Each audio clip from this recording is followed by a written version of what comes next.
Hi எல்லாருக்குமே வணக்கம். நீங்கள் நம்ம வீடியோஸை பார்த்துட்ருக்கீங்க, ரொம்பவே நன்றி. நாங்கள் ஜஸ்ட் விலாகாக போட்டிருந்தாலுமே எங்களுக்காக சப்போர்ட் பண்ணுறவங்க எல்லாருக்குமே நன்றி. நீங்கள் கேட்டிருந்த ஃபஸ்ட் ஒரு விஷயம் என்னென்னா, பிள்ளைக்கு என்னாச்சு, ஃபஸ்ட் அதை சொல்லுங்கன்னு சொன்னீங்க. நிறைய பேர் சொன்னீங்க சொல்லவும் மாட்டாங்க, அப்படி இப்படின்லாம் சொன்னீங்க. ஆனால் உங்களுக்கு தெரியும், கேட்டோடனே எடுத்தோடனே நம்ம அது சொல்லவும் முடியாது. அதில் அதுக்கான நிலைமையிலே நான் இல்லை. அப்போது அப்படி இருக்கும்போது இப்போ தான் வீட்டுக்கு வந்து ஒரு 10 days தான் ஆச்சு. இப்போ கொஞ்சம் எல்லாமே நார்மலான பின்னா சரி வீடியோ போடலாம்னு சொல்லிட்டு தான் இப்போ இந்த வீடியோ எடுத்துகிட்டு இருக்கோம். ஃபஸ்ட்டு பையனுக்கு என்ன ஆச்சுன்னா, எனக்கு ஜூலை 26 டெலிவரி ஆச்சு. அன்னைக்கு ஒரு நாள் நாம் எல்லாமே ஹாப்பியாக இருந்து கொஞ்சம் ஓகே பெட்டராக இருக்குது அப்படின்னு நினச்சி உங்களுக்குமே வீடியோ போட்டிருப்பேன், பார்த்தீங்கல்ல. ப்ரேயர் பண்ணுங்கன்னு போட்டுட்டு டெலிவரி ஆயிடுச்சுன்னு போட்டிருந்தேன். தென் அன்னைக்கு மறுநாள் 2 நாளுமே 2வது நாள் பிள்ளையோட ஆக்ஷன்ஸ் கொஞ்சமாக மாறிடுது. என்னென்னா, பையன் அப்படி படுத்துருக்கும்போது இப்படி மேலே பார்ப்பான், சைடில் வச்சானா அங்கே சைட்லேயே தான் பார்த்துட்டு இருப்பான். அந்த மாதிரிலாம் இது என்னடா, அப்போ நமக்குமே பெருசாக தெரியல, குழந்தை இல்லையா, அதோட ஆக்ஷன் எப்படி. அடுத்த நாள் இவங்க நைட்டு இருக்கும்போது என்னாச்சுன்னா, விடிய காலையில் அந்த டைமில் திடீர்னு பையனோட கண்ணு 2 எல்லாம் அந்த கருவெளி எல்லாம் மேலே போய் கையெல்லாம் ஒரு பக்கமாக பிடிச்சது மாதிரி ஆகி, நம்ம தான் சொல்லுவோமே என்ன, பெரிய ஆட்களுக்கு ஒரு பக்கமாக சைடு வாங்கி சைடு வாங்கி அந்த மாதிரி ஆயிடும். அப்போது பயந்துட்டு என்னாச்சுன்னு சொல்லிட்டு எனக்கு கூப்பிட்டு சொல்லியிருந்தாங்க. சரி பார்ப்போம், காலையில் பார்க்கலாம் என்ன ஏதுன்னு. டாக்டர்கிட்ட இன்ஃபார்ம் பண்ணும்போது இல்லை, அது கரெக்டான பாலெல்லாம் கொடுத்து இது பண்ணும்போது சரியாயிரும்னு சொன்னாங்களா. நானுமே காலையில் போகும்போது பிள்ளைய தூக்கி கையில் வச்சுட்டு ஆசையாக அப்படி பேசிகிட்டு இருக்கும்போது ஒரு பக்கம் பயந்துருந்தான். தூக்கத்தில் இப்படி இது பண்ணுவாங்கல்ல, அந்த மாதிரி இருந்தால். இன்னொரு பக்கம் அவங்க பால் கொடுக்க சொல்லிவிட்டு நான் பிள்ளைய கொண்டு கையில் கொடுத்து ட்ரெஸ் எல்லாம் மாற்றிட்டு தூக்கவும் பையனோட கண்ணு மேலே போய் கையெல்லாம் ஒரு பக்கமாக அப்படியே கொஞ்ச நேரம் அப்படியே இருந்துட்டான். இது நம்ம ஒரு இதை பார்த்துட்டு இப்படி ஒரு பக்கம் சைடு வாங்குறது மாதிரி இருந்துட்டாங்க. என்னடா இது ஒன்றுமே புரியலன்னு சொல்லி எடுத்துகிட்டு உடனே கீழே நர்ஸெல்லாம் இருந்தாங்களா, அங்கே ஓடி போய் பார்த்துப்பேன். என்னென்னா, பிள்ளைய பார்த்துட்டு நார்மல் ஆகிட்டான். ஒரு நிமிஷத்தில் பிள்ளைய பார்த்துட்டு காலில் எல்லாம் தட்டி பார்த்து என்ன இப்படி அப்நார்மலாக இருக்கான் அப்படின்னு சொல்லி உடனே பார்க்க ஆரம்பித்தாங்க. அப்போது ஃபஸ்ட்டு சொன்னது மஞ்சள் இருக்கிறது மாதிரி தெரியுது அப்படின்னாங்க. ஆனாலுமே அவங்க பர்ஃபெக்டாக சொல்லலை. ஏன்னா குழந்தைக்கு ஃபிக்ஸு மாதிரியான ஒரு இது வந்ததுனால அவங்க இதாக சொல்லலை. கன்ஃபார்மாக நம்மளோட மெடிக்கல் காலேஜ் பெரிய ஹாஸ்பிட்டல் போய் தான் ஆகணும் அப்படின்னு சொல்லி அந்த நேரத்துக்கான ஒரு இன்ஜெக்ஷனை மட்டும் போட்டுட்டு உடனே அங்கேருந்து விட்டாங்க. அதுதான் நீங்கள் பார்க்கும்போது இந்த வீடியோவில் சின்னதாக ஒரு ஆம்புலன்ஸ் ஆட் பண்ணியிருக்காங்க. அதாவது தேவையான அளவு பையனுக்கு ஆக்சிஜன்லாம் கொடுத்து அங்கே ஆசாரிப்படம் ஹாஸ்பிட்டல் அனுப்பினாங்க. ஆனால் அதுக்கு முன்னாடி என்ன ஆச்சுன்னா, 2 மணிக்கு அவனுக்கு ஃபிக்ஸ் மாதிரி வந்துச்சுல்ல, அந்த டைமில் எங்கள் அம்மா எடுத்துகிட்டு கீழே போனாங்க. பையனுக்கு இப்படி ஆயிடுச்சு, சரி நம்ம நர்ஸ் எல்லாம் இருப்பாங்க நம்ம போய் சொல்லலாம்னு சொல்லிட்டு கீழே எடுத்துகிட்டு போகும்போது என்னாச்சுன்னா, கரண்ட் போயிடுச்சு. கரண்ட் போனோடனே சுற்றி ஃபுல்லாகவே இருட்டாயிருச்சு. அந்த ஒரு நிமிஷம் தான் இருக்கும், கரண்ட் போயிட்டு கரண்ட் வந்துச்சு. அதில் அவன் பயந்துட்டானே என்னமோ தெரியல, பயந்துட்டே இருந்தான், துள்ளி விழுந்துட்டே இருந்தான். கடைசியில் இந்த மாதிரி சிவியர் இப்படி ஒரு இது இருந்துச்சா. ஆனால் இது எதனாலேன்னு எங்களுக்குமே இங்கே லாஸ்ட் வரைக்கும் தெரியல. அங்கே ஆசாரிப்பழம் போனதுக்கு பின்ன ஒரு விஷயம், ஆசாரிப்பழத்துக்கு தேங்க்ஸ். இந்த 2வது விஷயம் என்னென்னா, அங்கே புதுசாக அந்த பிள்ளைங்களுக்காக பில்டிங் வச்சுருக்கிறதுனால அங்கே தான் என்ஐசி இருந்துச்சு. டைரெக்டாக கொண்டு போன உடனேவே என்ஐசியூக்குள்ளே ஏற்றி உள்ளே கொண்டு போய் பிள்ளைக்கு போட வேண்டிய எல்லாமே போட்டு என்ன ஏதுன்னு செக் பண்ணதுக்கு பிளட்டில் இருந்து ஹார்ட் பீட்டில் இருந்து காது கண்ணுன்னு, அதாவது ஒவ்வொரு விஷயமா கிட்டத்தட்ட 12 டெஸ்ட்டுக்கு மேலே நமக்கு தெரியாது, அவங்களே எடுக்கணும்னு சொல்லி அங்கேயெல்லாம் பண்ண ஆரம்பிச்சிட்டாங்க. நீங்கள் அதை கொண்டு போங்க இதை கொண்டு போங்கன்னு எங்களை அலைய வைக்கலை, உள்ளே வச்சு எல்லாமே பார்க்க ஆரம்பிச்சு அன்னைக்கு ஒரு நாள் ட்ரீட்மெண்ட் போனதுக்கப்புறம் மறுநாளைக்கு தான் நம்மளையே என்ன ஏதுன்னு சொல்லவும் பார்க்கவும் இது பண்ணாங்க. ஆனால் அம்மாவுக்கு ஃபுல் அலோடு என்னன்னு சொன்னாங்க. அப்போ அந்த டைமில் சொல்லும்போது என்னென்ன இருந்துச்சுன்னா, மஞ்சள் அதிகமாகவே இருந்துச்சு. ஃபஸ்ட்டு ட்ரீட்மெண்ட்டாக போனது மஞ்சளுக்கான ட்ரீட்மெண்ட் தான் போச்சு. மஞ்சளுக்கான ட்ரீட்மெண்ட்டு, அதுக்கப்புறம் இந்த வலிப்பு இந்த மாதிரி ஃபிக்ஸு அடிக்கடி இத்தனை மணி நேரம் 6 மணி நேரம் இல்லைன்னா 8 மணி நேரத்துக்கு ஒரு டைம் இருக்கிற மாதிரி சொன்னாங்க. அதுக்கப்புறம் பிளட்டில் அவனோட பிளேட்லெட் கம்மியாக இருக்குது. என்னடா அப்போது இவ்வளோன்னு கேட்டோன்னே நமக்கு மனசு கொஞ்சம் விட்டு போச்சுன்னா, ஒரு சின்ன பிள்ளை பிறந்து இத்தனை நாளான உடம்பு 2 நாள் ஆகிறதுக்கு முன்னாடி பிளேட்லெட்டு அது இதுன்னு என்ன கொஞ்சம் லிஸ்ட்டே போட்டாச்சு. இது என்னடா வித்தியாசமாக இருக்குது. பிள்ளை வயிற்றில் இருக்கும்போதும் பிரச்சனை இல்லை, எல்லாமே நார்மலாக இருந்துச்சு. உங்களுக்கு தெரியும் நாங்கள் இப்படி இருக்குன்னு சொல்லியிருக்கோன்னு, நார்மலாக இருந்துச்சு. இது ஏன்டா இப்படி ஆச்சுன்ற மாதிரி ஒரு கவலையாக போச்சு. அதுக்கு பின்ன அங்கேருந்து ஆரம்பித்து ஒரு நாள் அழுது 2 நாள் அழுது. ஆம்புலன்ஸில் போகும்போதே சுத்தமாக இதாச்சு. அதுக்கப்புறம் ஒவ்வொருத்தங்களா சொன்னாங்க, ஒன்றும் இல்லை, நம்பிக்கையை நம்ம ப்ரேயர் பண்ணுவோம், ஒன்றும் இல்லைன்னு சொல்லி அப்போ தான் நானுமே உங்கள்கிட்ட சொல்லியிருந்தேன், இந்த மாதிரி வந்தோம், எங்களுக்காக இது பண்ணுங்க, ஏன் அப்டேட் பண்ணலைன்னு கேட்டிங்கல்ல. ஃபுல்லாக நம்ம அப்படியான ஒரு இதில் தான் போயிட்டு இருந்துச்சு. அங்கே வந்து பையனை வச்சு ஐசியூ வச்சுருக்கும் போது ஒவ்வொரு நாள் என்ன சொன்னாங்கன்னா, பையன் வந்து கிரிட்டிக்கலாக இருக்கு. ஒருத்தங்க ஐ மீன் நம்ம டாக்டர் குறை சொல்ல முடியாது, அங்கே இருக்க நர்ஸும் குறை சொல்ல முடியாது.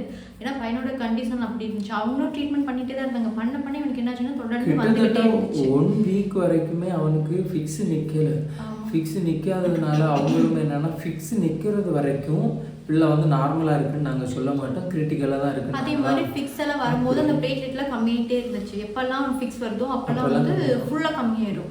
அது கிட்டத்தட்ட 40,000 30,000 சம்திங் இறங்கிருச்சு. அது வந்து ரொம்பவே இருக்கணும். 1 லட்சம் 2 லட்சம் இல்லை, மொத்தமாக நார்மலாக குழந்தைங்களுக்கு 3 லட்சம் இருக்கணும்.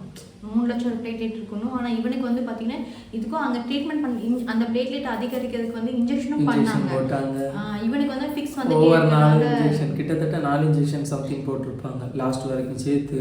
ஏன்னா அது வந்து அதிகமாக போடக்கூடாது, பிளேட்லெட் இன்ஜெக்ஷன் போட்டாங்க. அதெல்லாம் தாண்டி 1 வீக் வரைக்கும் இந்த நார்மலான ட்ரீட்மெண்ட் போய் சரியாகாதனால பெரிய சார் வந்ததுக்கப்புறம் தான் வெண்டிலேட்டர் அந்த நாள் இன்குபேட்டரில் இருந்து இன்குபேட் பண்ணி மருந்து கொடுத்துட்ருந்தாங்க. ட்ரிப்புலேருந்து எல்லாம் போயிட்டு இருந்துச்சு, இன்ஜெக்ஷன் ஃபிக்ஸுக்கான இன்ஜெக்ஷன் எல்லாமே. நான் அது போயிட்டு இருந்துமே அவனால் தாங்க முடியல. அதுக்கப்புறம் தான் இதுக்கு மேலே உடம்பு விட்டால் பிள்ளையோட உடம்பு தாங்காது சொன்னாங்க. 2வது முக்கியமான விஷயம் என்னென்னா, இது எதனால் வந்துச்சுன்னு மறுநாளைக்கு அவங்க சொல்லும்போது சொன்னது, மூளைக்கு போகிற நரம்பில் இருந்து பிளட்டு வந்து கிளாட் ஆகிருக்கு. ஐ மீன் பிளட்டு கொஞ்சம் வெளியே வந்திருக்கு. அந்த பிளட் அதில் உறைஞ்சதுனால தான் இந்த பிரச்சனை அப்படின்னு. இது கேட்டதுக்கப்புறம் இது எப்படிடா இந்த பச்சை பிள்ளைக்கு வந்துச்சு அப்படின்னு நிறைய கேள்வி. ஸ்கேன்லையா அதுலையா இதுலையா எதுவும் தெரியலையா அப்படி இப்படின்னெல்லாம் ரொம்ப இதெல்லாம் போயிட்டே இருந்துச்சு. இப்போ வரைக்குமே அதுக்கு என்ன ரீசன், எதனால அப்படி ஆச்சுன்னு நாங்கள் வந்து நினச்சது என்னென்னா, உங்கள்கிட்ட ஃபஸ்ட்டு சொன்ன பார்த்தீங்களா, விதி யார் யாருக்கு என்ன நடக்கணுன்றது விரிச்சிருக்கு போல இருக்குது. எறும்பு கடிச்சு இப்படியே ஆகலாம், பாம்பு கடிச்சு பழச்சிடலாம். அதே மாதிரி தான் நானும் யோசித்தேன், நமக்கு வரணுன்றது இருக்குது, அதனால தான் வந்திருக்கு. இல்லைன்னா ஆண்டவனுக்கு தெரியாமல் ஒன்றும் வராதில்ல. சரி, அதனால் வந்தாச்சு, நீ பிள்ளையை ரெடி பண்ணதுக்கான வழியை தான் பார்க்கணுமேன்னு சொல்லிட்டு எதுவுமே நாங்கள் யோசிக்கலை. ஆனால் பார்த்தாச்சுன்னா அந்த பயந்ததுனால அவனுக்கு இந்த பயப்படும் போது மூளையோட நரம்பு ப்ரெஷர் ஆகி அதில் வந்துச்சா, இல்லை வந்து டெலிவரி டைமில் ஏதாவது மிஸ்டேக்ஸ் இருந்துச்சா, எதுவுமே தெரில. ஆனால் வந்துச்சு. எனக்கு நார்மல் டெலிவரி தான் ஆச்சு, நல்லா தான் ஆச்சு. ஆனாலும் பையனுக்கு இப்படி ஆயிடுச்சு. அதோடவே அப்படியே 1 வீக் போச்சு. இப்போ 1 வீக் மேலே வந்து பார்த்தீங்கன்னா அவனுக்கு வெண்டிலேட்டர்லேருந்து எடுத்தாங்க. வெண்டிலேட்டர் வச்சுருந்தாங்கன்னா 1 வீக் இல்லாமல் இருந்துச்சு. அதுக்கப்புறம் தான் 1 வீக் வச்சாங்க. 19 நாள் வச்சுருந்தாங்க. ஃபஸ்ட்டு ஒரு 3-4 நாள் இது வைக்காமல் வேண்டான்னு சொன்னாங்க இல்லை. ஆமாம், அதுக்கப்புறம் சார் வந்ததுக்கப்புறம் வேணும் பிள்ளையோட தாங்க முடியல. இந்த ஃபிக்ஸ் வரதுனால அவனால் சுத்தமாக தாங்க முடியாமல் அதுக்கப்புறம் வித்தியாசமான ஃபிக்ஸ் வர ஆரம்பிச்சு.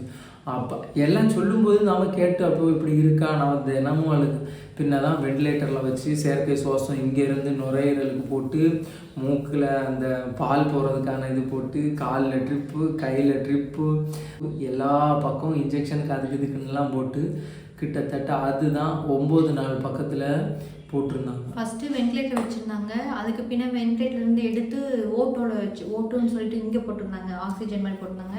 அதுக்கு பின்ன வந்து ஆக்சிஜன் வச்சுருந்தாங்க. அப்போ அதிலிருந்து எடுத்து தான் நார்மலுக்கு வச்சுருந்தாங்க. ஆனால் நாங்கள் வந்து ஒவ்வொரு நாளும் இவர் நேரமாக வந்து டாக்டர்கிட்ட நாங்கள் கேட்டுகிட்டே இருப்போம். ஆனால் ஒவ்வொரு நாளுமே மோசமாக இருக்காங்க, கிரிட்டிக்கலாக அதுலேயும் ஒன்று சொல்லிட்டா ரொம்ப மோசமான ஒரு இது என்னன்னா, நம்ம சைன் போட்டு கொடுப்போம், என் பிள்ளையோட நிலைமை இப்படி தான் இருக்குன்னு நான் தெரிஞ்சுக்கிட்டேன், இதுக்கு மேலே பிள்ளைக்கு ஏதாவது ஆனாலோ மருத்துவமனையோ டாக்டரோ பொறுப்பேற்றுக்க மாட்டாங்கன்னு சொல்லிட்டு அந்த சைன் போடும்போது மட்டும்தான் நமக்கு எல்லாமே என்னடா இதுன்ற மாதிரி இருக்கு. அது 1-2 போட்டு கொடுத்தோம். பின் ஆனாலும் அந்த நம்பிக்கை உள்ளே இருக்கிறவங்களும் எங்கள்கிட்ட சொன்னார், நம்பிக்கையாக கடவுள்கிட்ட கேளுங்க, உங்களுக்கு தந்தாங்கன்னா உங்களுக்கு தான் நம்பிக்கையாக கேளுங்க, விட மாட்டார் அப்படின்னு சொல்லி ஒரு அதிசயம் நடந்துச்சு. அது தனியாக ஒரு வீடியோவில் போடுறோம். எங்களுக்கு வந்து ஏன்னா உள்ளே இருக்கும்போது நிறைய பேர் சொன்னது தான், நாங்கள் பிள்ளைக்காக ஜெபம் பண்ணுறோம், பிள்ளைக்கு வந்து பாட்டு என்னது இந்த பாட்டுமே கிறிஸ்டின் பாட்டு போட்டு கொடுத்து தான் பிள்ளைக்கு இந்த இதெல்லாம் போடும்போது எல்லாமே பக்கத்தில் இருக்கிறவங்க அவங்க அதுக்காக இது பண்ணாங்க அது பண்ணாங்கன்னு சொல்லலை. ஆனால் பக்கத்துலேயே இருந்து அவங்க அந்த பாட்டையும் கேட்டு பிள்ளைக்காண்டி அங்கே உட்காந்து ப்ரேயர் பண்ணி, ஏன்னா ஐசியூவில் நம்ம தான் போக முடியாதுல்ல, ஆனால் அங்கே உள்ளே இருக்கிற அவங்களே பிள்ளைக்கு எல்லாம் ப்ரேயர் பண்ணியிருந்தாங்க. ஆனால் ஃபஸ்ட் நான் சொல்லணும்னு வரும்போது இதுதான் அன்னைக்கு பிள்ளைக்கு நடந்தது. இதுக்கு மேலே என்ன ஏதுன்னு நீங்கள் கமெண்டில் கேளுங்க, நாங்கள் அடுத்த இதில் வந்து போஸ்ட் பண்ணுறோம். ஆனால் பிள்ளைக்கு இதுதான் பையனுக்கு வந்து ஃபிக்ஸ் மாதிரி வந்துச்சு. இப்போ வந்து அவனுக்கு அதுக்கான மெடிசன் அது தாண்டி மைண்டில் பிளட் கிளாட் ஆச்சு இல்லை, அதுதான் முக்கியமாக பிரச்சனையே. அதனால் நீங்கள் நினைக்கிற மாதிரி 3 மாதத்தில் பிள்ளை நார்மல் ஆகலாம். ஆனால் நம்ம பிள்ளைக்கு அவங்க சொன்னது 1 இயர் வரைக்கும் ஒரு பக்காவான கேர் நீங்கள் கொடுக்கணும்னு சொன்னாங்க. இன்ஃபெக்ஷன் ஆகாமல் பார்த்துக்கணும். அப்போ அதை தாண்டி மெடிசன் வந்து கொடுத்துட்டே இருக்கணும். அந்த வலிப்புக்கான மெடிசன் வந்து கொடுத்துட்டே இருக்கணும்னு சொல்லியிருக்காங்க. இப்போ வந்து பையன் ஓரளவுக்கு ஓகே நார்மலாக தான் இருக்கான்.